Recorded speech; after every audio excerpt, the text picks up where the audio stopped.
Myself, Dr. Rekha Kalani, Associate Professor, Department of Chemistry, JDB Government Girls College, Kota. BSc Part 2nd, Paper 2nd, Unit 3rd. Aldehyde और ketones. अभी तक हमने इसके introduction को देखा कि एल्डिहाइड और कीटोन्स क्या होते हैं, इनके नोमेनक्लेचर कैसे करते हैं, मेथड्स ऑफ प्रिपरेशंस, फिर उसके बाद में इनकी फ़िज़िकल प्रॉपर्टीज़ देखी और केमिकल रिएक्शंस हमने देखी कि एल्डिहाइड और कीटोन्स जो हैं वो किस तरह से केमिकल रिएक्शंस देते हैं। तो एल्डिहाइड और कीटोन्स के अंदर अलग अलग टाइप्स से रिएक्शंस होंगी, जिसमें OH बॉन्ड की रिएक्शंस होती हैं, CO बॉन्ड की रिएक्शंस हैं और कुछ एरोमेटिक रिएक्शंस, इनकी एरोमेटिक रिंग की रिएक्शंस होती हैं। एल्डिहाइड और कीटोन्स में जो नेक्स्ट पार्ट 5th में हम पढ़ रहे हैं, अभी जो पढ़ेंगे वो है हमारा कि कार्बोनिल यौगिक जो हैं वो नाभिक में ही योगात्मक अभिक्रियाएं देते हैं, न्यूक्लियोफिलिक एडिशन रिएक्शंस। तो इसके कुछ एग्जांपल्स अगर हम देखें न्यूक्लियोफिलिक एडिशन रिएक्शंस के, तो इसमें फर्स्ट है साइनाइड आयन का addition, addition of cyanide ions. Cyanide ions का एडिशन HCN या NaCN से अभिक्रिया करके करवाया जा सकता है। इससे जो प्रोडक्ट मिलता है वो साइनोहाइड्रिन कहलाता है। जैसा कि इस रिएक्शन में हमने देखा कि कार्बोनिल ग्रुप जो है HCN के साथ में रिएक्शन करके साइनोहाइड्रिन का फॉर्मेशन करता है, या NaCN के साथ में डाइल्यूट H2SO4 के प्रेजेंस में रिएक्शन करेंगे और ये एसिड्स, हाइड्रोक्सी एसिड्स का फॉर्मेशन ये करते हैं। चूँकि HCN एक वीक एसिड है, ये साइनाइड आयन को एक जो है वो वीक सोर्स है।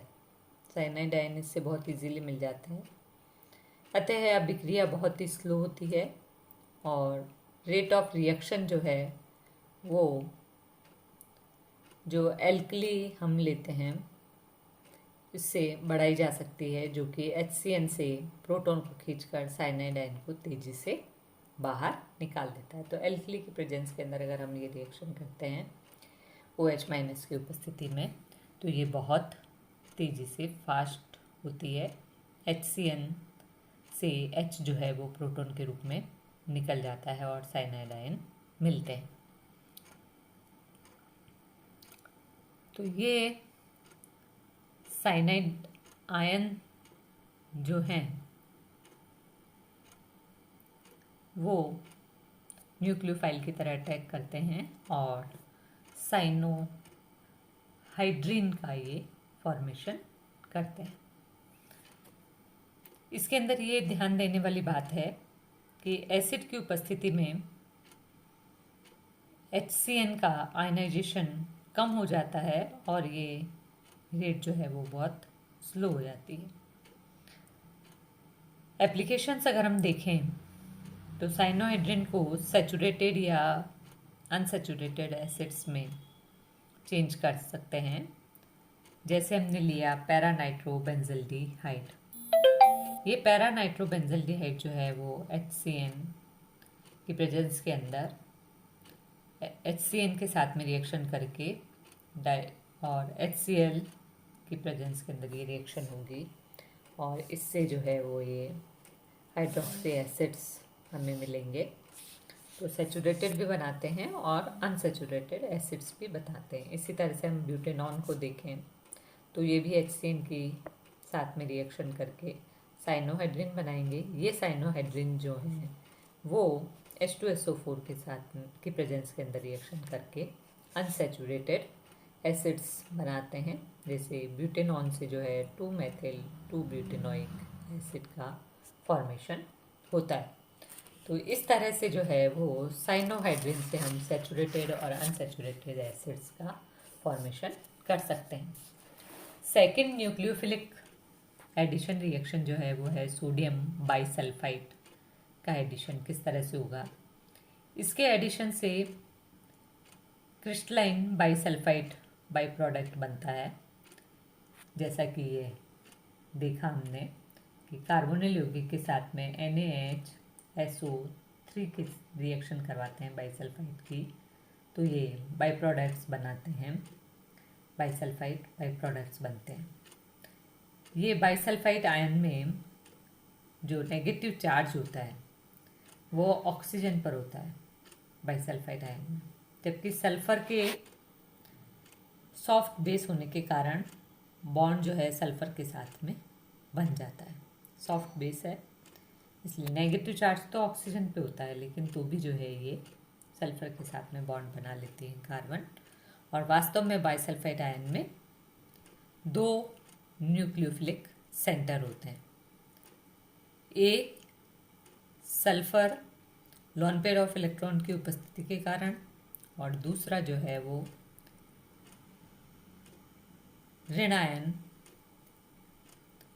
ऋणावेशित जो ऑक्सीजन होती है, नेगेटिव चार्ज ऑक्सीजन जो होती है उसके कारण। लेकिन इनका आकार बड़ा होता है और विद्युत ऋणता इलेक्ट्रोनेगेटिविटी बहुत कम होने के कारण सल्फर जो है वो स्ट्रॉन्ग इलेक्ट्रॉन डोनेटिंग ग्रुप होता है और इसीलिए ये सल्फर के साथ में बॉन्ड बना लेते हैं। तो NaHSO3 मैकेनिज्म अगर हम देखें तो NaHSO3 बाइसल्फाइड जो है वो Na plus OH S double bond O minus oxygen पे नेगेटिव चार्ज हो जाता है और ये बाइसल्फाइड आयन बनाते हैं। ये बाइसल्फाइड आयन जो है वो इलेक्ट्रॉन डोनेटिंग कैरेक्टर का होता है और ये रिजोनेंस से स्टेबलाइज होके कार्बोनिल ग्रुप पर अटैक करके बाइसल्फाइड बाई प्रोडक्ट बनाता है। इसके बाद में हम इसके यूजेज अगर देखें कि क्या उपयोग हैं सोडियम बाइसल्फाइड के एडिशन के, तो इस अभिक्रिया का उपयोग जो है वो कार्बनिक यौगिकों के सेपरेशन और प्योरिफिकेशन में किया जाता है, क्योंकि जो क्रिस्टलाइन बाइसल्फाइड प्रोडक्ट को हम एसिड और बेस की उपस्थिति में पुनः कार्बोनिल यौगिक के अंदर अपघटित कर सकते हैं। बाइसल्फाइड प्लस HCl के साथ में इसकी रिएक्शन करवाते हैं तो ये carbonyl group compound plus NaCl plus SO2 plus H2O का फॉर्मेशन करता है। तो ये इसका एक बहुत अच्छा उपयोग है कि हम बाइसल्फाइड प्रोडक्ट से वापस कार्बोनिल कंपाउंड्स का फॉर्मेशन कर सकते हैं। थर्ड रिएक्शन न्यूक्लियोफिलिक एडिशन की Grignard reagent, addition of Grignard reagent. सभी एल्डिहाइड और कीटोन्स ग्रिग्नार्ड रिएजेंट से रिएक्शन करके एल्कोहल्स बनाते हैं। ये रिएक्शन अगर हम देखें, ये carbonyl group RMgX Grignard reagent, इससे कॉम्प्लेक्स फॉर्मेशन होता है और हाइड्रोलिसिस पे ये एल्कोहल्स के अंदर चेंज हो जाता है।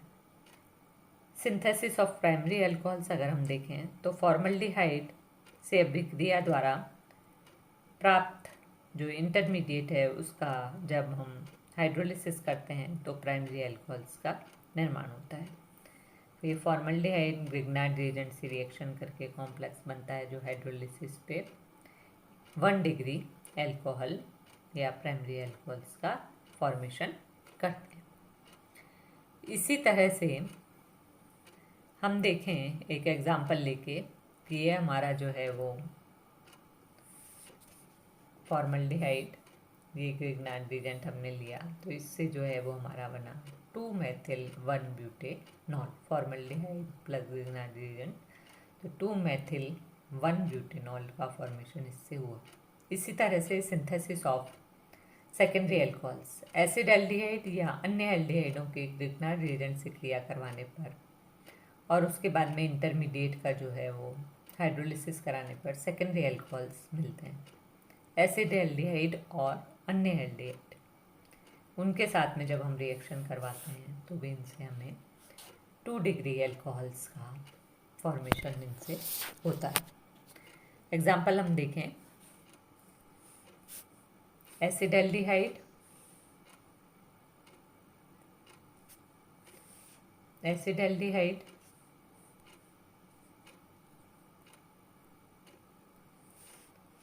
ये एसिडल्डिहाइड प्लस ग्रिग्नार्ड रिएजेंट ये 2 ब्यूटेनॉल का फॉर्मेशन करते हैं, तो ये 2 डिग्री एल्कोहल का फॉर्मेशन हो जाता है। इसी तरह से synthesis of tertiary alcohols, tertiary alcohol का सिंथेसिस एसीटोन या अन्य कीटोनों की अभिक्रिया ग्रिग्नार्ड रिएजेंट से कराने पर तथा जो प्राप्त इंटरमीडिएट है उसका हाइड्रोलिसिस करने पर टर्शरी एल्कोहल्स मिलते हैं। जैसा हमने देखा ये एसीटोन प्लस ग्रिग्नार्ड रिएजेंट, तो इससे हमें 3 डिग्री एल्कोहल मिलता है। एग्जाम्पल अगर हम लें, acetone plus C6H5 MgBr phenyl Grignard reagent अगर हम लेते हैं तो इससे जो है वो हमें 2 फेनिल 2 प्रोपेनॉल का फॉर्मेशन इससे होता है, एल्कोहल बनता है। लेकिन इसकी कुछ लिमिटेशंस हैं कि एरिल मैग्नीशियम हैलाइड्स में रिएक्टिव हाइड्रोजन युक्त समूह जो हैं जैसे कि OH, NH2, COH, SO2, OH उपस्थित नहीं होने चाहिए, क्योंकि ये समूह जो हैं ग्रिग्नार्ड रिएजेंट को डिकम्पोज कर देते हैं। तो जो भी हम एरिल मैग्नीशियम हैलाइड्स लेंगे उनके अंदर ये रिएक्टिव हाइड्रोजन युक्त ग्रुप नहीं होने चाहिए। तो ये रिएक्शन है कि जब हम एडिशन ऑफ ग्रिग्नार्ड रिएजेंट करवाते हैं कार्बोनिल कंपाउंड पे तो इनसे 1 डिग्री 2 डिग्री और 3 डिग्री एल्कोहल्स का फॉर्मेशन होता है। जो फॉर्मल्डिहाइड हैं वो 1 डिग्री एल्कोहल बनाते हैं। फॉर्मल्डिहाइड के अलावा एसिडल्डिहाइड से लेके अन्य जो एल्डिहाइड हैं वो 2 डिग्री और कीटोन्स जो हैं वो 3 डिग्री एल्कोहल्स का फॉर्मेशन करते हैं। इसके बाद में नेक्स्ट है addition of alcohol. Addition of alcohol के अंदर अगर हम देखें तो इससे एसिड कैटेलाइज्ड भी ये रिएक्शन हो सकती है। एसिड कैटेलिस्ट की उपस्थिति में अनहाइड्रस एल्कोहल्स का एल्डिहाइड के कार्बोनिल समूह पर एडिशन करवाने पर एसीटेल्स बनते हैं। ड्राई HCl की प्रेजेंस के अंदर अगर हम रिएक्शन करवाते हैं तो इस तरह से एसीटेल्स का फॉर्मेशन होता है। तो जैसे एग्जांपल हमने लिया बेंजल्डिहाइड प्लस इथाइल अल्कोहल, तो इससे हमारा जो ये प्रोडक्ट बनता है। इसी तरह इसकी मैकेनिज्म अगर हम देखें, एक हेमीएसीटेल बनाता है जो दूसरे अल्कोहल के मॉलिक्यूल के साथ में जुड़कर एसीटेल बना लेते हैं। ये aldehyde plus H plus acidic medium है हमारा, तो ये हेमीएसीटेल्स बनते हैं। ये हेमीएसीटेल्स जो हैं वो रीएरेंजो के रिवर्सिबल रिएक्शन से एसीटेल्स का फॉर्मेशन करते हैं। तो इस तरह से जो है वो हम इसके अंदर ये हमारा हेमीएसीटेल और फिर ये एसीटेल्स का फॉर्मेशन हो जाता है। तो अल्कोहल से क्रिया कर कीटोन हेमीकीटोन एवं कीटेल नहीं बनाते हैं, क्योंकि इक्विलिब्रियम लेफ्ट की तरफ चला जाता है, जो कि कीटेल के बनने की प्रतिकूल नहीं होता है।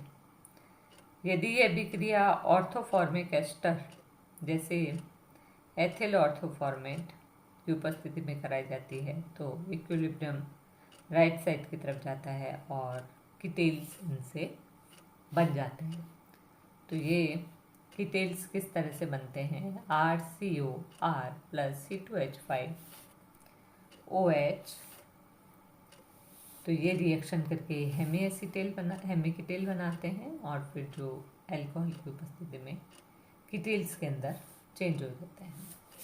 अम्ल की उपस्थिति में ग्लाइकॉल के साथ अभिक्रिया करवाने पर चक्रीय एसीटेल और कीटेल प्राप्त होते हैं। ये हम देखें कि ग्लाइकॉल्स के साथ में डाइहाइड्रिक अल्कोहल्स के साथ में अगर हम रिएक्शन करवाते हैं तो साइक्लिक एसीटेल्स और साइक्लिक कीटेल्स का फॉर्मेशन इनसे होता है। एसीटेल, इसके बाद में नेक्स्ट अगर हम देखें कि एसीटेल और कीटेल का कार्बनिक संश्लेषण में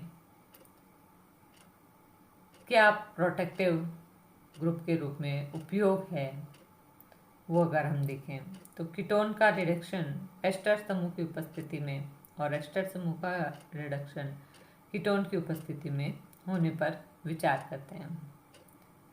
उपयुक्त अभिकर्मक जैसे NaBH4 का सिलेक्शन करने पर कीटोनिक समूह चयनात्मक तरीके से बिना एस्टर को प्रभावित किए रिड्यूस्ड हो सकता है और ये इस तरह से बना लेता है 4-मेथिल ऑक्सोपेंटेनोएट। इससे मेथिल 4 हाइड्रोक्सी पेंटेनोएट बनता है, जबकि एस्टर समूह को चयनात्मक रूप से अपचयित रिड्यूस करके हाइड्रोक्सी कीटोन बनाने की कोई भी विधि हमें उपलब्ध नहीं है।